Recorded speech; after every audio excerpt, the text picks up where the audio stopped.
You know that. Alright, so today I'm going to talk about resistance to parasiticides, not resistance to parasites. And so before I start, I just want to clear up like a commonly misunderstood element of parasite preventatives, and the fact that they actually, most of them work retroactively and not proactively, but it does depend on the preventative and which organism you're trying to prevent. So molecules that prevent heartworm and other types of worms, like we see at the bottom down here. So even if your dog has been given a heartworm preventative the past month, that preventative doesn't necessarily prevent it from being affected for that whole month. So it can still become infected, and then when you give the preventative that next month, it kills any of the larvae, or depends on the stage, but some of that existing organism up until that point. With other medications for fleas and ticks, those are a little bit different because when you give them, they can distribute in the bloodstream and the sebaceous glands, and so then if a flea or tick bites it, then they're killed. So they work a little bit differently, but that's why it's so important to give preventatives year-round, because you're killing any organisms from that past month, not necessarily preventing it for the future. So a little bit of history about preventatives. In the early 1900s, parasites were really recognized in dogs and cats as an actual problem, but then the treatment methods were some kind of weird stuff like pulverized mothballs, fumigation of houses, and then just washing the pets. So they really had no medication for treating these until the 1980s, when the first topical flea treatments for pets were released to market. These are called ectoparasiticides because they are only effective against external parasites such as fleas and ticks. It wasn't until the 1990s that endoparasiticides, which are effective against internal parasites, so heartworms and other types of intestinal parasites, were released to market. And then just a decade or two later, they started noticing in the field and both in labs strains of fleas, ticks, and worms that are resistant to those medications in the preventatives. So parasite resistance is different than just product failure or failure to comply with the actual medication, because the efficacy of a product can vary due to the breed of the animal, the timing that you give it, and whether or not you're applying it correctly or giving it in the proper form. So those are all product failure or failure to comply with how the product should be given, whereas resistance is an actual biological change in a parasite that enables it to be unaffected by or survive the effects of a molecule that previously was effective against it.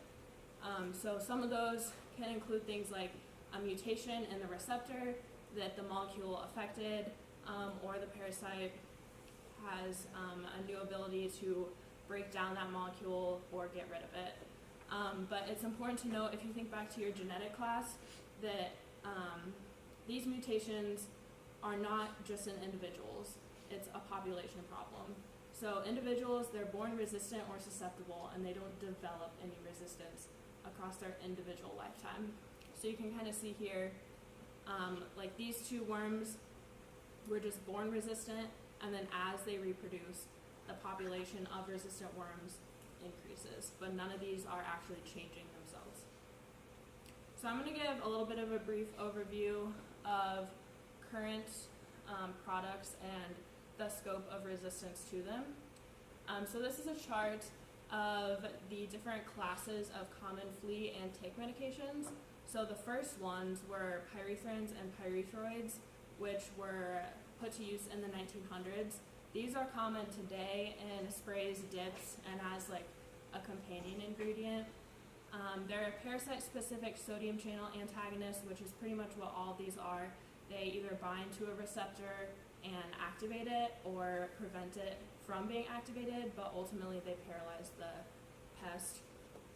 And there is a wide array of resistance to that class of molecule, whereas when you look at the next two, the neonicotinoids and phenylpyrazoles that were developed in the 1990s, so these are things like Capstar, Frontline, some of those common medications, same mechanism, but there's not as much resistance that we see today to those. And then the isoxazolines, which are the most recent class that have been coming out over the past few years, so like Simparica and Credelio, there have been no reports of resistance to these molecules yet. So similar to antibiotic resistance, you don't see resistance to the molecules until they have been used for a certain period of time. But unfortunately, with heartworms, there is only one class of molecules that has been used against them. In preventatives, they're called macrocyclic lactones, and they've been used since about the 1980s. So your molecules like colamectin and ivermectin that are in all of your common heartworm and intestinal parasite preventatives, those are all macrocyclic lactones. And unfortunately, these parasites will exhibit something called cross-resistance, which is where, say, one population of parasites of heartworms becomes resistant to ivermectin, eventually they will also become resistant to all those other molecules in that class. So what we're noticing is that the prevalence of resistant heartworm strains is increasing because there's only this one class of molecule to prevent it. So relative between the different types of parasites, so this is not overall in the population. The prevalence of heartworm resistance is not super high. It's hard to get a statistic on it because it is relatively new and there's not a lot of research on it. But out of these common parasites in our domestic animals, the heartworm has the highest prevalence of resistance. Flea is kind of medium, and then ticks and intestinal parasites, there isn't a lot of it seen. And mainly it varies, going back to the previous slides. For ticks and fleas, we have all those different classes of molecules to prevent them. And then intestinal parasites, you also think of like pyrantel and praziquantel that you can use to actually treat them. But with heartworms, we're really relying on just one type.